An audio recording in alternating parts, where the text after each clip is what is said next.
ভিডিওতে সুমন দাস কমেন্ট করেছেন ওনার ছাগলকে 5 দিন আগে পিপিআর ভ্যাকসিন লাগানো হয়েছে, কিন্তু 5 দিন পর ছাগল অসুস্থ হয়ে যায়, তাকে অ্যান্টিবায়োটিক প্রয়োগ করা যাবে কিনা। আজকের এই ভিডিওটির মধ্যে সেই বিষয়টা নিয়ে আমি বিস্তারিতভাবে আলোচনা করব। নমস্কার, আমি Krishna Dakua, Dakua goat farm YouTube চ্যানেলে আপনাদের সকলকে স্বাগত জানিয়ে শুরু করে দিচ্ছি আজকের এই গুরুত্বপূর্ণ ভিডিওটি।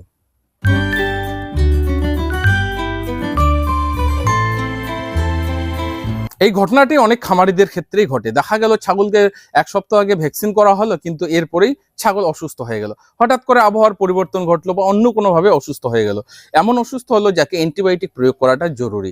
তখন খামারি কনফিউজ হয়ে যায় যে তাকে অ্যান্টিবায়োটিক প্রয়োগ করা যাবে কিনা। আজকের এই ভিডিওটির মধ্যে এই বিষয়টা সহজভাবে আপনাদেরকে আমি বোঝানোর চেষ্টা করছি।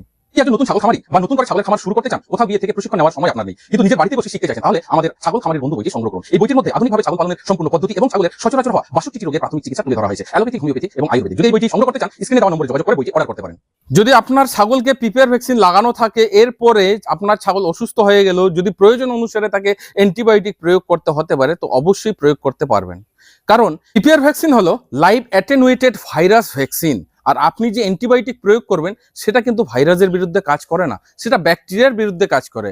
অতএব আপনি পিপিআর ভ্যাকসিন লাগানোর পরেও অ্যান্টিবায়োটিক প্রয়োজন অনুসারে প্রয়োগ করতে পারেন, কিন্তু সে সময় ছাগলের ইমিউনিটিকে স্ট্রং রাখার চেষ্টা করবেন। যখন অ্যান্টিবায়োটিক প্রয়োগ করবেন, তার সাথে ভিটামিন বি কমপ্লেক্স অবশ্যই প্রয়োগ করবেন।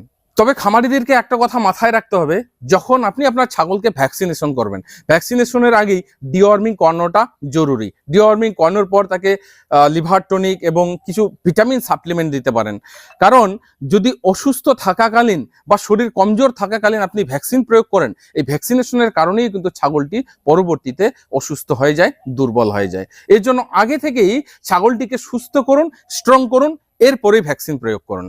ছাগলের শরীরে পিপিআর ভ্যাকসিন প্রয়োগ করার পর ছাগলের শরীর একটু দুর্বল হয়। অনেক ছাগল তো খাওয়া দাওয়া কমিয়ে দেয়, একটু ঝিমিয়ে থাকে, সেটা 72 ঘন্টা থাকতে পারে, 3 দিন, মানে 3 দিন পর অটোমেটিক সেটা সেরে যায়। কারণ এই যে পিপিআর ভ্যাকসিনটা প্রয়োগ করা হলো, পিপিআর ভ্যাকসিনের যে ভাইরাস, তার বিরুদ্ধে শরীরের যে ইমিউন সিস্টেমগুলো আছে তাদের প্রতিরোধ ক্ষমতা তৈরি করে, আর সে সময় এই সমস্যাটি হতে পারে। তবে এতে ভয় পাওয়ার কিছু নেই, যদি আপনার ছাগল সুস্থ সবল থাকে, যদি আপনার খাদ্য ঠিক থাকে। এই জন্যই আমি বারবার বলি, যখন ভ্যাকসিন প্রয়োগ করবেন, যদি অসুস্থ থাকে বা শরীর যদি দুর্বল থাকে তাহলে করবেন না। ভ্যাকসিন প্রয়োগ করার পরে পরই যদি শরীর দুর্বল থাকে, অসুস্থ থাকে, তাহলে সেই রোগটা বেড়ে যেতে পারে। কারণ ভ্যাকসিন প্রয়োগ করার পর এমনিতেই তো শরীর একটু কমজোর হয়ে যাচ্ছে।